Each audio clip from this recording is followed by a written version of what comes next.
perusahaan ini harus sudah dapat memilih langkah strategi yang terbaik agar dapat menjalankan dan tetap bersaing dengan baik di dunia bisnis. Dan juga yang terakhir ini, kalau kita berbicara tadi persoalan perubahan lingkungan bisnis, yaitu terkait di mengikuti era teknologi dan juga persaingan, itu kan tentu kita berbicara latar belakang persoalan eksternal. Nah sekarang yaitu tentang internalnya, tetap kita harus memperhatikan lingkungan internal, yaitu harus memperhatikan potensi yang mana potensi di lingkungan internal ini di dalam bisnis kita sudah harus memperhatikan antara peluang, kelebihan yang potensi yang kita punya dan juga kekurangan yang memang sudah harus ditutupi. Masuk ke dalam pengertian manajemen strategi kita apa sih teman-teman?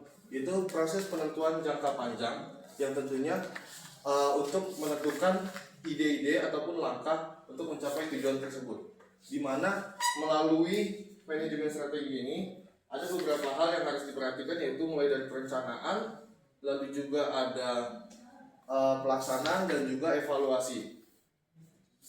Dan yang kedua adalah analisis lingkungan internal. Analisis lingkungan internal itu sendiri yaitu proses mengidentifikasi kondisi dalam perusahaan untuk mengetahui kekuatan dan kekurangan yang dimiliki. Nah, tentunya sebagai contoh, semisal teman-teman ini membuka bisnis perkopian ya, sekarang yang memang lagi naik itu kan coffee shop, dan teman-teman sudah mengetahui lah bahwasannya dari low class, high hingga medium dan juga high itu sudah banyak yang namanya Sejuta Jiwa, Kore, Kopi Family Mart, Calf hingga Starbucks. Semisal teman-teman ada di dalam persaingan tersebut, ya tentu teman-teman sudah harus bisa memperhatikan bahwasannya kelebihan bisnis yang teman-teman miliki ini apa. Semisal bisnis kopi yang teman-teman miliki adalah cita rasa yang khas ataupun yang kuat. Ya, tentunya juga teman-teman memiliki namanya dengan harga yang possible lah. Harga yang possible untuk diminati para masyarakat. Nah, kekurangan teman-teman ini apa yang harus teman-teman perhatikan?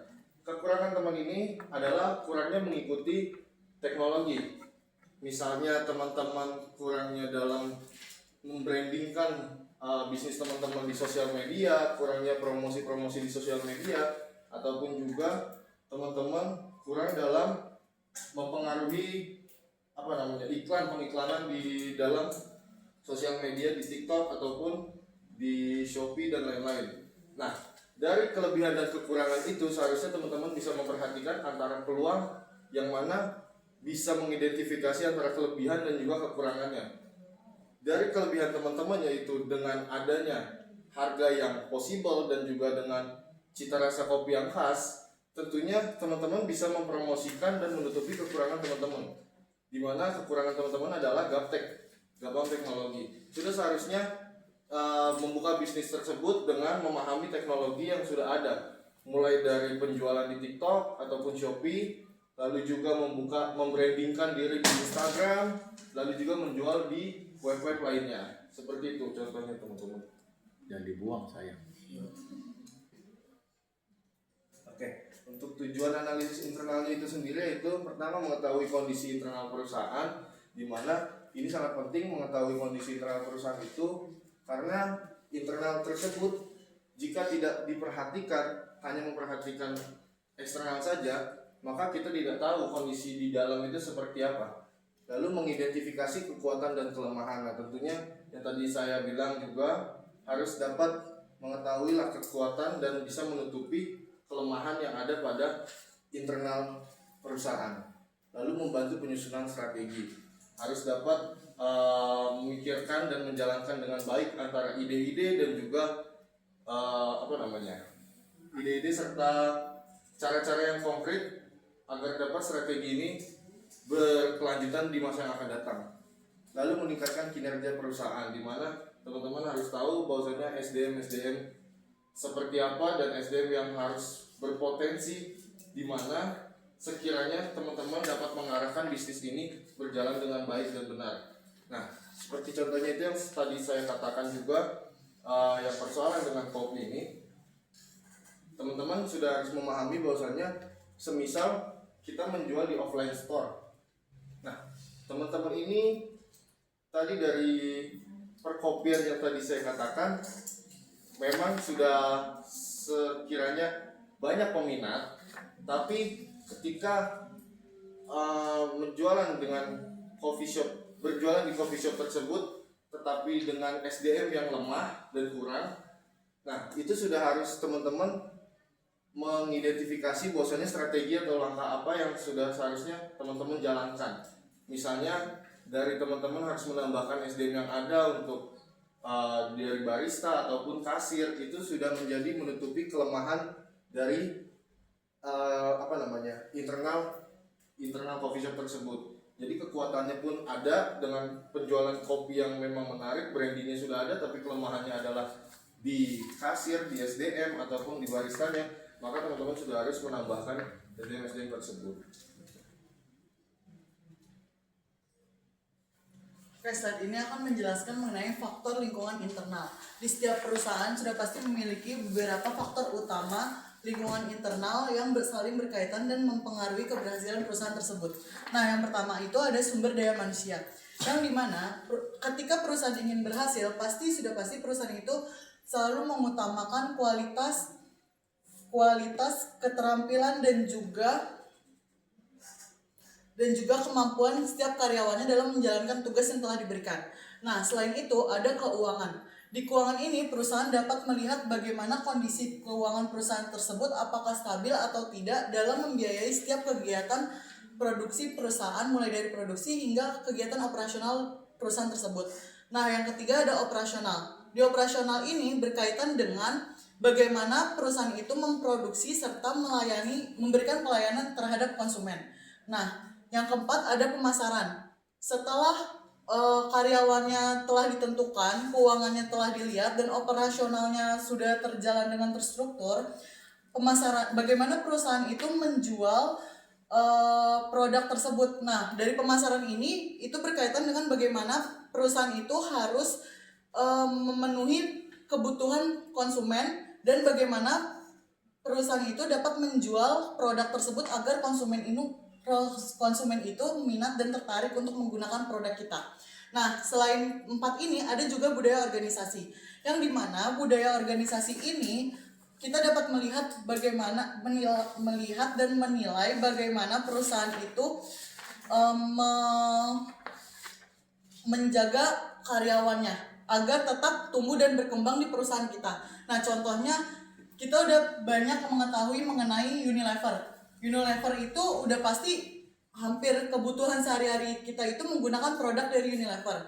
Nah, ternyata di balik keberhasilannya Unilever itu memiliki karyawan yang sangat kompeten. Di balik kompetennya karyawan tersebut, ternyata Unilever juga selalu melakukan pelatihan terhadap karyawannya agar tetap memproduksi produk yang berkualitas bagus. Nah, selain itu, keuangan yang dimiliki oleh Unilever dibilang cukup stabil karena Unilever itu selalu mengeluarkan produk yang inovatif, dan juga Unilever bisa memperluas jangkauan pasarnya hingga di Indonesia itu hampir seluruh Indonesia mengenal Unilever ini. Nah, operasional Unilever itu yaitu berjalan dengan terstruktur karena mulai dari produksi hingga distribusi ke konsumen, Unilever kayak seperti sabun, sampo, dan juga makanan dari Unilever itu tuh diproduksi dengan secara efisien. Nah, cara pemasaran dari Unilever itu dia menggunakan sosial media, mulai dari sosial media ataupun televisi. Dan selain itu dia juga menggunakan promo seperti buy one get one, atau dia juga menjual produk yang harganya terjangkau. Nah, budaya organisasi di Unilever dia tuh selalu menggunakan sistem yang profesional, yang dimana setiap karyawannya pun juga disupport, diberikan pelatihan agar tetap terus tumbuh dan berkembang di perusahaan tersebut. Oke, stop dulu. Nah, hari ini seperti yang tadi sudah dibahas kelompok, kita membahas mengenai tema lingkungan internal. Nah, mengapa lingkungan internal ini perlu untuk diketahui? Karena kalau kita bicara manajemen strategi kan tujuannya tentu untuk memenangkan persaingan, menciptakan keunggulan, dan kemampuan untuk meningkatkan nilai penjualan serta keuntungan. Oleh sebab itu perlu dianalisis lingkungan internal. Sebab lingkungan internal nanti akan mempengaruhi seberapa jauh kemampuan perusahaan dalam menciptakan keberhasilan, keunggulan, kemampuan bersaing, serta mendorong pencapaian tingkat penjualan serta keuntungan perusahaan. Oleh sebab itu nanti lingkungan internal ini akan dianalisis. Dianalisis ini apa? Dianalisis ini maksudnya adalah dikaji supaya nanti bisa diketahui seberapa besar faktor-faktor lingkungan internal ini memberikan pengaruh atau dampak terhadap manajemen strategi. Seperti dalam keputusan ataupun dalam tindakan untuk mencapai kemenangan atau keunggulan. Nah, lingkungan internal ini terdiri dari apa? Pertama tadi yang sudah disampaikan yaitu sumber daya organisasi. Nah, sumber daya organisasi itu meliputi apa? Nah, ini yang tadi sudah dibahas yaitu sumber daya manusia. Bagaimana sumber daya manusianya? Seperti para karyawannya, sejauh mana kemampuan, keterampilan, keahliannya, penguasaan bidang pekerjaan, dan lain sebagainya. Serta bagaimana kemampuan dari perusahaan menciptakan sikap dan perilaku kerja yang baik. Seperti apa? Disiplin, taat, patuh terhadap perusahaan, memiliki loyalitas, dedikasi, serta menciptakan kepuasan kerja atau mendorong perilaku yang positif seperti peningkatan produktivitas dan lain sebagainya. Nah, setelah itu melihat faktor keuangan. Nah, bagaimana keuangan perusahaan dalam mengelola nilai aset atau kekayaan yang dimiliki perusahaan, serta kemampuan dalam hal mengontrol terhadap kinerja keuangan dengan berbagai laporan-laporan keuangan yang akan disajikan oleh manajer, seperti laporan keuangan kas, piutang, utang perusahaan, lalu bagaimana laporan keuangan mengenai aset perusahaan dalam bentuk aset perusahaan tetap, aset perusahaan lancar, dan lain sebagainya. Lalu melihat dari selanjutnya operasional. Nah, apa ini operasional? Yaitu kemampuan perusahaan untuk melakukan produksi, yaitu apa? Menghasilkan suatu barang. Nah, apa yang diperhatikan? Bagaimana kemampuan produksinya terhadap nilai outputnya atau barang dihasilkan dengan memperhatikan apa? Kemampuan dalam penawaran perusahaan dengan melihat nilai permintaan. Serta apa? Serta melihat dari mesin-mesin produksinya. Bagaimana mesin-mesin produksi. Lalu memperhatikan apa lagi? Memperhatikan bagaimana metode dalam melakukan kegiatan produksi. Serta memperhatikan bagaimana upaya dalam tata kelola dalam kegiatan produksi. Nah, selain itu juga melihat dari distribusinya. Bagaimana distribusinya? Sudah dilakukan dengan baik atau belum? Supaya barang yang dihasilkan mampu dihantarkan kepada konsumen secara tepat. Nah, selain itu melihat dari pemasaran. Apa ini pemasaran? Yaitu fungsi daripada marketing untuk menciptakan kepuasan kepada pelanggan. Serta apa? Mendorong loyalitas supaya konsumen setia kepada produk yang dihasilkan perusahaan dengan membeli produk secara berulang-ulang dalam jangka waktu yang panjang. Nah, apa yang perlu dilakukan dalam pemasaran? Seperti misalnya memperhatikan bagaimana promosinya. Apa yang dilakukan dalam promosi seperti dalam iklan, penggunaan public relation, bagaimana dengan memperhatikan terhadap personal selling, tenaga penjualnya, lalu memperhatikan terhadap promotion sale, seperti diskonnya bagaimana, apakah perlu beli 2 dapat 1, apakah perlu adanya cashback, ataukah perlu adanya kalau untuk meraih konsumen nanti ada undian-undian berhadiah, misalnya hadiah utama, hadiah tambahan, dan lain sebagainya. Nah, lalu perlu nggak ada bulan-bulan diskon pada saat Lebaran misalnya, atau pada saat Natal, atau pada saat Tahun Baru, dan lain sebagainya. Nah, setelah itu melihat daripada harganya, bagaimana kemampuan perusahaan dalam melakukan pemasaran terhadap nilai harga. Perlukah nilai harga nanti diberikan diskon, misalnya 20% sampai dengan 70%, atau misalnya harganya berdasarkan hanya Rp399.000. Nah, padahal sudah mendekati, atau Rp1 sudah mendekati 400.000 misalnya. Apakah harganya misalnya nanti berdasarkan nilai harga paket, misalnya Pak, Bu, kalau beli produk ini sekarang dengan paket, nah maka bisa mendapatkan potongan 10.000 atau 15.000 misalnya. Bagaimana penetapan nilai harganya? Apakah penetapan harganya berdasarkan dari kemajuan teknologi? Nah, misalnya apa nih? Contoh, harga motor atau mobil sekarang, kalau mobil listrik kenapa masih harganya tinggi dibandingkan dengan mobil atau motor yang masih bahan bakar minyak atau BBM? Nah, kenapa? Karena teknologi listrik masih dinilai kekinian sehingga harganya relatif tinggi. Tapi kalau ada teknologi yang lebih baru seperti sekarang nih, ya, kalau kalian dengar, Toyota sedang melakukan penelitian, yaitu ingin menghasilkan mobil dan motor dengan menggunakan hidrogen, yaitu merubah air menjadi uap, yang nantinya uap itu digunakan sebagai tenaga atau energi dalam menggerakkan motor atau mobil. Nah, kalau ada teknologi yang lebih baru nanti Toyota berhasil, tentu mesin yang menggunakan teknologi hidrogen pasti harganya lebih tinggi nantinya. Nah, yang bahan bakar listrik pasti harganya akan turun. Karena kenapa? Berdasarkan teknologi, ada teknologi yang kebaruan. Nah, selain itu, apakah penetapan harga berdasarkan produksi? Nah, berapa biaya produksi dari bahan baku sampai bahan jadi dengan menghitung harga pokok penjualannya? Misalnya sudah dihitung semua harga pokok penjualannya, misalnya laptop seharga 1.200.000. Maka berapa harga penjualannya? Nanti dihitung distribusi, promosi, dan lain sebagainya. Habis-habis misalnya 1.500.000. Berarti nanti dijual di pasar, di toko-toko laptop, di mall dan lain sebagainya 2 juta misalnya.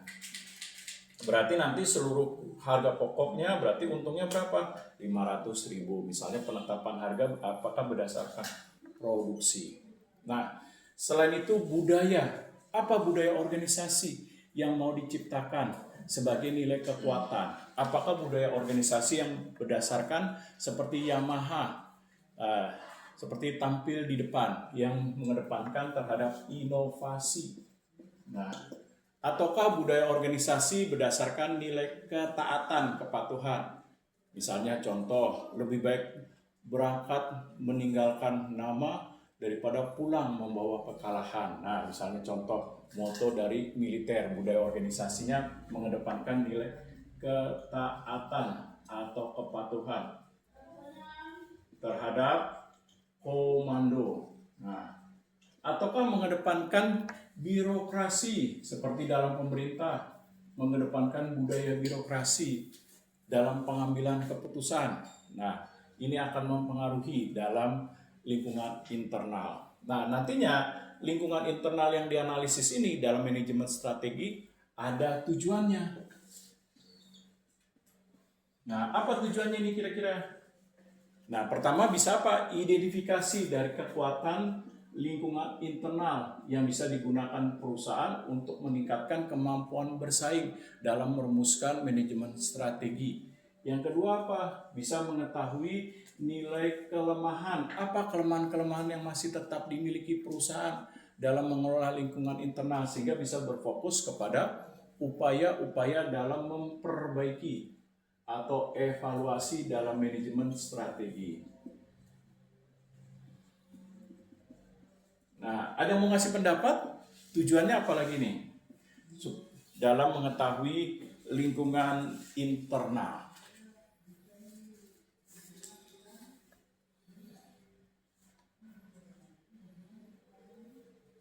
Nah, ada lagi selain untuk identifikasi, mengetahui kelemahan, Lalu tadi sudah kita bahas mengetahui nilai kekuatan.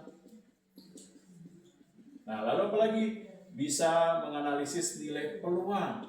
Dengan mengetahui kekuatan, kelemahan, perusahaan bisa menganalisis peluang bisnis apa yang masih bisa diraih terhadap persaingan yang ditimbulkan untuk meningkatkan kemampuan daya saingnya. Nah, dengan mengetahui kekuatan lingkungan internalnya. Sehingga bisa apa? Menentukan strategi yang terbaik, apakah melakukan inovasi, apakah melakukan keberagaman produk, ataukah membuka usaha yang baru, ataukah melakukan investasi, ataukah misalnya membuka pabrik yang baru, dan lain sebagainya. Nah, sehingga dengan ini perusahaan bisa menentukan strategi yang tepat terhadap kesempatan dan peluang bisnis dengan mengetahui lingkungan internalnya, sejauh mana kekuatan dan kelemahannya. Nah, selain dari ini apalagi dalam lingkungan internal kita bisa menganalisis bagaimana struktur organisasi. Nah, seperti apa struktur organisasi? Pembagian tugas, kewenangan, tanggung jawab, bagaimana komunikasi yang terjadi, pengambilan keputusan dalam hal merumuskan strategi dan lain sebagainya. Lalu selain itu melihat dari nilai kepemimpinan.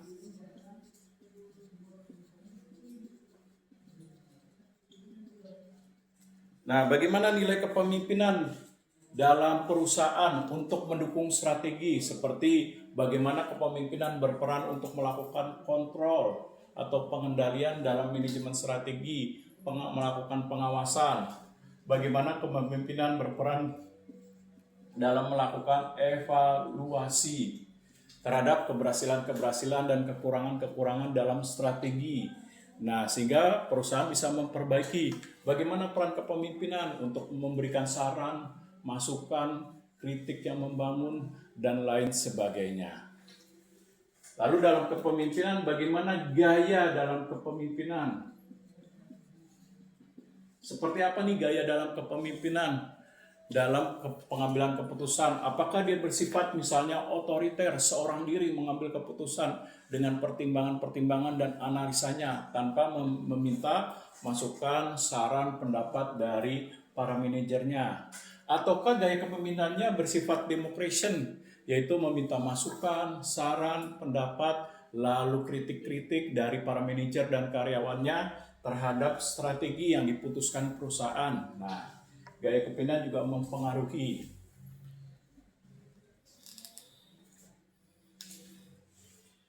Nah, selain itu juga bagaimana informasi. Nah, kemampuan perusahaan untuk mengelola suatu informasi terhadap fakta-fakta yang terjadi, seperti misalnya informasi mengenai penjualan, informasi mengenai keuntungan perusahaan, informasi mengenai produksi, bagaimana informasi tersebut perusahaan mampu tidak mengelola informasi dengan baik untuk digunakan dalam nantinya analisa dan pengambilan keputusan dalam strategi untuk nanti memenangkan persaingan, menciptakan keunggulan, dan lain sebagainya. Nah, serta melihat dari teknologi. Nah, bagaimana teknologi dalam perusahaan? Seperti contohnya dalam teknologi informasi atau sistem informasi. Sejauh mana sistem informasi bekerja dalam perusahaan untuk menciptakan kekuatan strategi. Misalnya, apakah nanti perusahaan menggunakan teknologi dalam strategi berbasis kepada digital marketing misalnya, untuk meningkatkan promosi dalam penggunaan web atau website, atau peningkatan dalam penggunaan media sosial untuk meningkatkan nilai penjualan, akses pasar, meningkatkan pelayanan, dan lain sebagainya. Nah, saya stop dulu sebelum saya kasih kelompok. Ada pertanyaan, silakan. Kalau tidak ada, ya lanjutkan.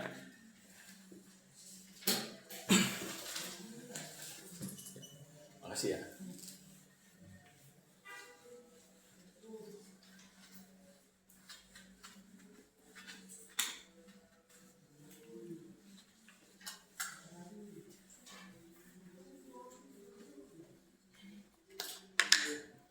Selanjutnya kita masuk ke alat analisis internal. Dalam menganalisis internal, setiap perusahaan sudah pasti memiliki beberapa alat dalam melakukan kegiatan tersebut. Yang pertama itu ada value chain. Di sini value chain digunakan untuk melihat aktivitas yang menciptakan nilai. Maksudnya, perusahaan itu dapat memberikan nilai mulai dari bahan baku, produksi, hingga pelayanan terhadap konsumen. Nah, contohnya tadi, Unilever Indonesia, perusahaan ini memperhatikan proses produknya mulai dari bahan baku, produksi, hingga distribusi ke pasar. Jika terdapat masalah, maka Unilever akan memperbaiki jika terdapat masalah, contohnya pada desain kemasan Unilever. Jika terdapat masalah, Unilever itu pasti akan memperbaiki desain tersebut agar konsumen itu tetap meminati dan tertarik terhadap produknya. Dan yang kedua ada SWOT. Di sini SWOT itu kita akan mengidentifikasi kekuatan dan kelemahan. Di sini setiap perusahaan itu sudah pasti akan mengidentifikasi apa sih kekuatan yang mereka punya dan apa kelemahannya. Nah, guna SWOT ini untuk membantu perusahaan apa yang harus dipertahankan dan apa yang harus diperbaiki. Nah, contohnya seperti tadi, Unilever itu kekuatannya ia memiliki produk yang sangat dikenal karena kualitasnya yang bagus. Tetapi kelemahan dari Unilever itu dia harganya itu lebih tinggi daripada produk lain. Nah, Unilever itu harus memperbaiki dengan cara apa? Mungkin dia akan memperbaiki kelemahannya itu dengan memberikan promo kepada konsumen, atau Unilever menciptakan produk yang sama tapi harganya itu terjangkau oleh konsumen. Nah, yang terakhir itu ada Frio. Frio ini digunakan sebagai sumber daya yang dimiliki perusahaan bisa menjadi keunggulan bersaing. Nah, contohnya Unilever Indonesia memiliki brand yang sudah dikenal luas oleh masyarakat. Nah, pertama itu Frio, dari value-nya itu Unilever itu dimiliki kepercayaan oleh masyarakat. Gak mungkin dong Unilever itu tiba-tiba baru muncul terus konsumen gak mungkin bisa percaya gitu aja kan. Nah, pasti perusahaan juga harus menciptakan kepercayaan terhadap konsumen. Nah, terus ada rare-nya. Tidak semua perusahaan itu memiliki brand yang sekuat dengan Unilever. Nah, imitability-nya atau kesulitan yang ditirunya Unilever itu membutuhkan waktu yang lama untuk membangun kepercayaan terhadap konsumen. Nah, organisasinya atau terorganisir Unilever didukung oleh sistem manajemen yang baik. Artinya, perusahaan itu dapat menjadi keunggulan kompetitif bagi perusahaan yang lainnya. Frio itu digunakan untuk melihat apakah suatu keunggulan bisa bertahan dalam jangka waktu panjang. Oke, nah tadi sudah dibahas bahwa lingkungan internal ini memberikan dampak pengaruh terhadap strategi untuk menciptakan keunggulan dan kemampuan bersaing. Nah, untuk itu maka diperlukan analisis. Berarti dalam menganalisis diperlukan apa? Metode. Metode ini adalah pendekatan, cara, dan teknik untuk mengetahui sejauh mana pengaruh dan dampak terhadap faktor lingkungan internalnya. Nah, apa metodenya? Bisa menggunakan SWOT. Nah, kita bisa menganalisis mengenai S-nya dulu, strength. Nah, karena lingkungan internal ini, berarti kita harus menganalisis kekuatannya. Apa yang menjadi nilai kekuatan terhadap lingkungan internal sehingga memiliki kemampuan bersaing atau menciptakan keunggulan. Contoh misalnya produk-produk handphone atau smartphone dari China misalnya. Nah, apa keunggulannya? Oh, pertama harganya bisa bersaing atau kompetitif. Nah, lalu apa lagi? Nah, berbagai macam varian produknya. Lalu bisa dijual bebas. Nah, tapi ada kelemahannya. Nah, kelemahan internal apa nih? Dalam produk handphone China atau smartphone China, apa kelemahannya nih? Misalnya mutu, kualitas dinilai kurang bagus dibandingkan dengan misalnya handphone atau smartphone dari pabrik-pabrik atau merek yang sudah terkenal seperti misalnya Apple, Samsung, dan lain sebagainya. Nah, jika sudah mengetahui kelemahan dan kekuatan, apa yang perlu dilakukan? Oh, dalam mengatasi ini, misalnya seperti Vivo, Xiaomi bisa menciptakan varian produk yang untuk mendapatkan konsumen menengah atas. Misalnya ada varian harga di atas 10 juta misalnya, sehingga nantinya bisa bersaing terhadap Apple atau Samsung. Nah, ini contohnya. Nah, untuk itulah penting memahami lingkungan internal dengan menganalisis SWOT. Nah, nanti O dengan T-nya ini kita bahas selanjutnya, karena ini O dan dengan T itu untuk menganalisis lingkungan eksternalnya. Betul. Nah, selain itu ada value chain. Nah, apa itu value chain? Nah, seperti ini value chain.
Nah, dalam value chain kita akan menilai sejauh mana faktor lingkungan itu berperan untuk mendapatkan nilai laba. Apa ini laba? Yaitu keuntungan yang dimiliki perusahaan karena kemampuan dalam menciptakan keunggulan dari mendorong nilai penjualan dari perusahaan dengan melihat harga pokok penjualan misalnya.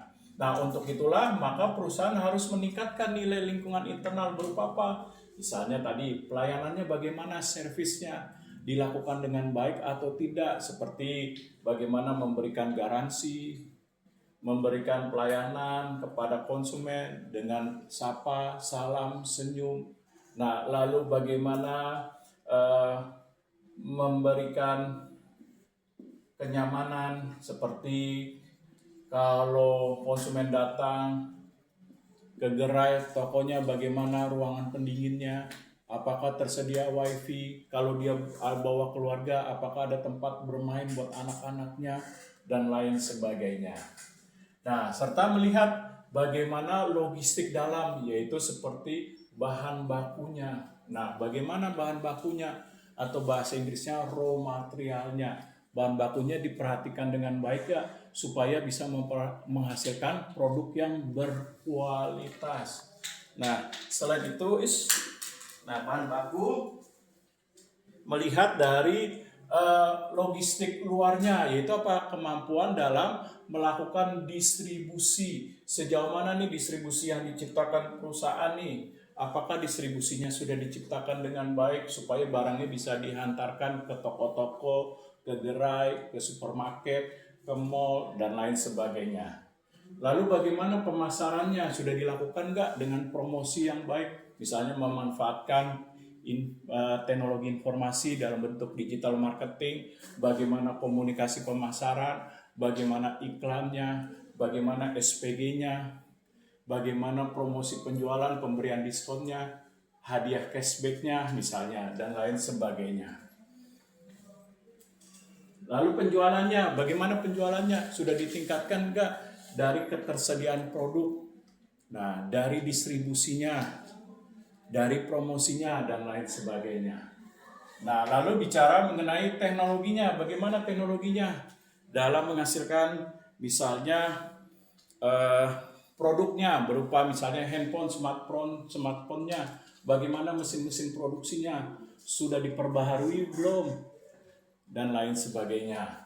Melihat dari manajemen SDM-nya, bagaimana manajemen SDM-nya dalam meningkatkan kemampuan pekerjanya melalui pelatihan, meningkatkan kesetiaan loyalitas melalui kesejahteraannya, lalu bagaimana meningkatkan kepatuhan berupa kedisiplinannya dan lain sebagainya.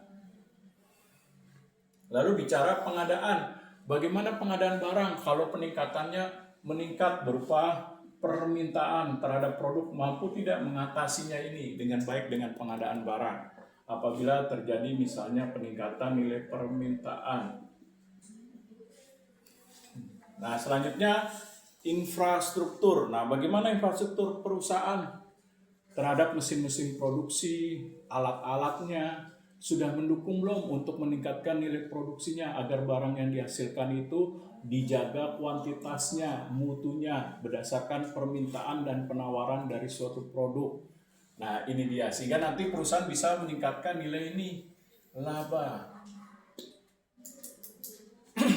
Lalu juga dengan metode FRIO, yaitu bagaimana menciptakan nilai keunggulan, kemampuan daya saing dengan mengetahui kekuatan terhadap nilai produk. Seperti apa daya saingnya? Apakah dengan menciptakan varian produk, inovasi?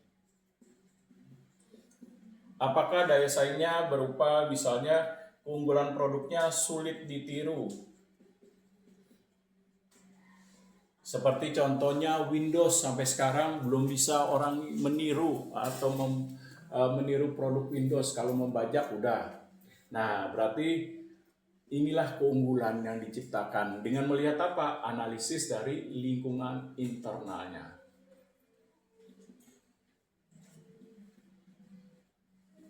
Oke, lanjut.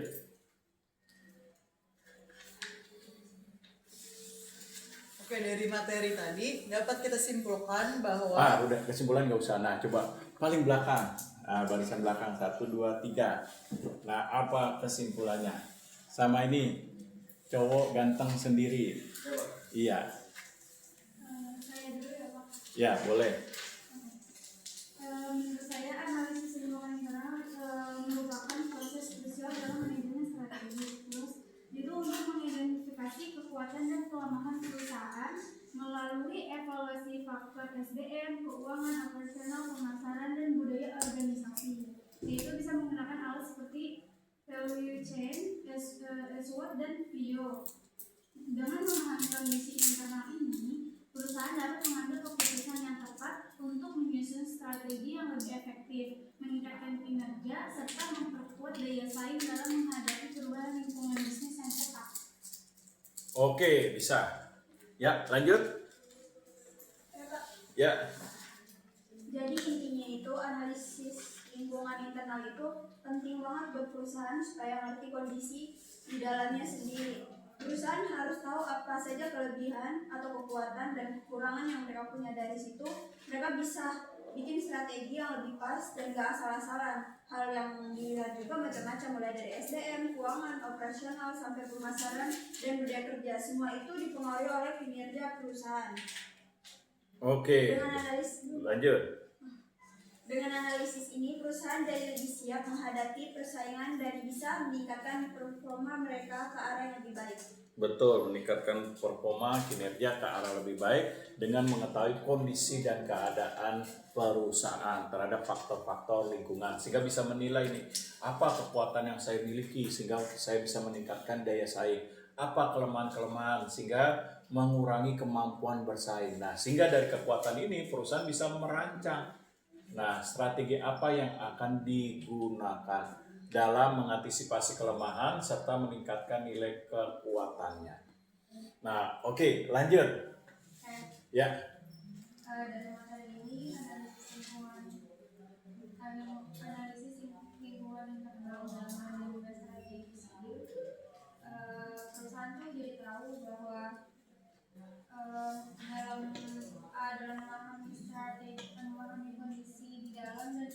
perusahaan ini secara menyeluruh sehingga perusahaan ini dapat merumuskan strategi yang tepat dan kompetitif. Oke, betul.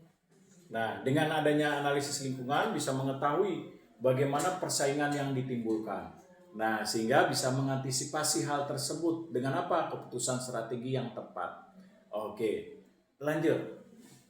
Coba Ya, dengan adanya analisis perusahaan internal ini menurut saya perusahaan jadi semakin hati-hati dalam mengambil keputusan, mulai dari perusahaan SD itu sendiri, manajemennya, terus dari operasionalnya, sehingga nantinya akan merumuskan baru untuk meningkatkan pesaing itu sendiri serta menginovasi bisnis perusahaan itu sendiri, Pak.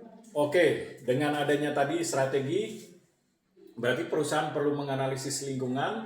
Nah, sehingga apa? Sehingga dia bisa melakukan perencanaan-perencanaan dengan tepat.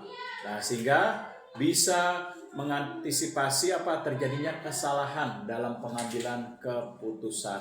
Nah, sehingga dalam hal ini apa? Perusahaan bisa meningkatkan daya saingnya dan kemampuannya dalam mengelola kekuatan tadi lingkungan internalnya. Berupa apa? Sumber daya organisasi yang dimiliki. Meliputi apa sumber daya organisasi? Tadi SDM-nya, keuangannya, operasionalnya, pemasarannya, teknologinya, sampai mesin-mesin produksi. Nah, sehingga nantinya bisa mengambil keputusan yang tepat dan memperbaiki kinerja dan performa dari perusahaan. Nah, jangan lupa kesimpulan terakhir apa tuh? Tadi analisis lingkungan internal kita bisa mengetahuinya sejauh mana kekuatan dan kelemahan dengan apa? Metode tadi SWOT. Lalu apa tadi value chain. Lalu apalagi satu lagi Piro dan lain sebagainya. Nah, oke. Nah, ada pertanyaan kira-kira? Kalau tidak ada, boleh ditutup. Oke, sekian dari presentasi kelompok kami. Apabila ada kesalahan mohon dimaafkan. Wassalamualaikum warahmatullahi wabarakatuh.